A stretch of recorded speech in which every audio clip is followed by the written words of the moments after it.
जय श्री गणेश। आइए सुनते हैं गणेश भगवान की कथा। भगवान गणेश की पूजा सबसे पहले की जाती है और उन्हें सभी बाधाओं का विनाशक माना जाता है। कहा जाता है कि भगवान गणेश का आशीर्वाद बहुत लाभकारी होता है। भगवान गणेश की पूजा करने से भक्तों को कई लाभ होते हैं। भगवान गणेश की पूजा करने से न सिर्फ बुद्धि और ज्ञान बढ़ता है बल्कि जीवन में चिंताएं भी दूर हो जाती हैं। आइए प्रारंभ करते हैं कथा। श्री गणेश जी गणेश चतुर्थी व्रत की एक पौराणिक कथा के अनुसार एक समय की बात है। भगवान विष्णु का विवाह माता लक्ष्मी जी के साथ संपन्न हुआ था। विवाह की सभी तैयारियां होने लगी। सभी देवी देवताओं को निमंत्रण भेजा गया, लेकिन भूलवश गणेश जी को निमंत्रण देना रह गया। इधर भगवान विष्णु की बारात जाने का समय हो चुका था। सभी देवता अपनी पत्नियों के साथ विवाह समारोह में सम्मिलित होने के लिए आए, परंतु सभी देवी देवता ने देखा कि गणेश जी कहीं भी दिखाई नहीं दे रहे हैं। तब उन सभी ने आपस में चर्चा करके बोलने लगे कि गणेश जी को न्योता क्यों नहीं दिया गया। यह गणेश जी ही नहीं आए। सभी को इस बात पर बहुत आश्चर्य हुआ। इस बात उन सभी ने विष्णु भगवान से इस बात का कारण पूछा। विष्णु भगवान से पूछने पर उन्होंने कहा कि हमने गणेश जी के पिता भोलेनाथ महादेव और माता पार्वती को न्योता भेजा था। यदि गणेश जी अपने पिता के साथ आना चाहते हो तो आ सकते हैं। अलग से न्योता देने का कोई आवश्यकता नहीं है। दूसरी बात यह है कि उनको खाने में 1.25 मन मूंग, 1.25 मन चावल, 1.25 मन घी, 1.25 मन लड्डू का भोग होना चाहिए। यदि गणेश जी नहीं आएंगे तो कोई बात नहीं, दूसरों के घर का इतना खाना पानी अच्छा भी नहीं लगता। इतनी वार्ता कर रहे थे कि किसी एक ने सुझाव दिया, यदि गणेश जी नहीं आएंगे तो विवाह कैसे होगा। उन्होंने द्वारपाल बनाकर बैठा कर रख दो कि आप घर की रखवाली करना। आप तो चूहे पर बैठकर धीरे धीरे चलोगे तो बारात में बहुत पीछे रह जाओगे। यह सुझाव भी सबको पसंद आया।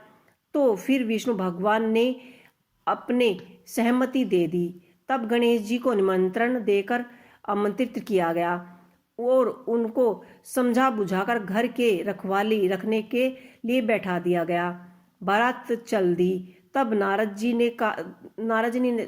ने देखा कि गणेश जी तो दरवाजे पर ही बैठे हुए हैं, तो वे गणेश जी के पास रुक गए और रुकने का कारण पूछा। गणेश जी कहने लगे कि हे विष्णु भगवान ने मुझे बहुत आसान कार्य दिया है। नारद जी ने कहा कि आप अपने मूषक सेना को आगे भेज दो तो वह रास्ता खोद देंगे, जिससे उनके वाहन धरती में घुसकर जाएंगे। तब आपको सम्मान पूर्वक बुलाना पड़ेगा। तब तो गणेश जी ने अपने मूषक सेना को आदेश दिया कि जाओ और सेना के नीचे जमीन पोली कर दो। जब बारात वहां से निकलेगी तो रथ, हाथी, घोड़े, पहिया धरती में घुस जाएंगे। लाख कोशिश करने पर भी वह नहीं निकलेंगे। सभी ने अपने अपने उपाय किए, परंतु पहिया तो नहीं निकले बल्कि जगह जगह से टूटने लगे। किसी की समझ में कुछ नहीं आ रहा था, अब क्या किया जाए। तब तो नारद जी ने आकर कहा कि आप लोगों ने श्री गणेश जी का अपमान किया है, जिस कारण यह विरुद्ध आया है। यदि आप उनको मनाकर ले आए तो आपके सभी संकट टल जाएंगे। शंकर जी भगवान ने अपने दूत नंदी को भेजा और वे गणेश जी को लेकर आए तो गणेश जी का आदर सम्मान के साथ पूजन किया गया। रथ वहां से निकल गया। सब विविधाएं टल गई। अब रथ के पहिए निकाले गए तो वह टूटे फूटे हुए थे। उन्हें बारात ले जाने में बहुत देरी हो रही थी। पास के एक खेत में एक खाती काम कर रहा था। उसे बुलाया गया।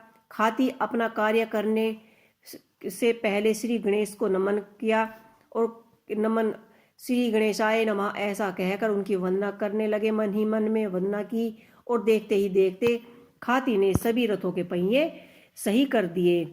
तब खाती कहने लगा कि हे देवताओं, आपने सर्वप्रथम गणेश जी को नहीं मनाया होगा और ना ही उनकी पूजा की होगी, इसलिए तो आपके साथ ये सब संकट आए हैं। हम तो मूर्ख अज्ञानी हैं, फिर भी पहले गणेश जी की पूजा करते हैं, उनका ध्यान करते हैं। आप लोग तो देवगण हैं, फिर भी आपने गणेश जी को कैसे भुला दिया। अब आप लोग भगवान श्री गणेश जी की जय बोलकर जाओ, तो आपके सब काम मनोरथ पूर्ण हो जाएंगे और सब संकट टल जाएंगे। ऐसा कहते हुए बारात वहां से चली गई और विष्णु भगवान और माता लक्ष्मी जी के विवाह को संपन्न किया गया। सभी कार्य सकुशल पूर्वक पूर्ण हुआ। हे श्री गणेश जी महाराज, आपने विष्णु भगवान जैसे उनके सभी कार्य संपूर्ण किए, ऐसे कार्य सबको सिद्ध करना। बोलो गजानन भगवान की जय, बोलो गणेश की जय, बोलो श्री गणेश की जय, बोलो माता जानकी पार्वती महादेव की जय। तो दोस्तों, आपको ये हमारी कहानी कैसी लगी हमें कमेंट बॉक्स में लिख के अवश्य ही बताइएगा। जय श्री गणेश।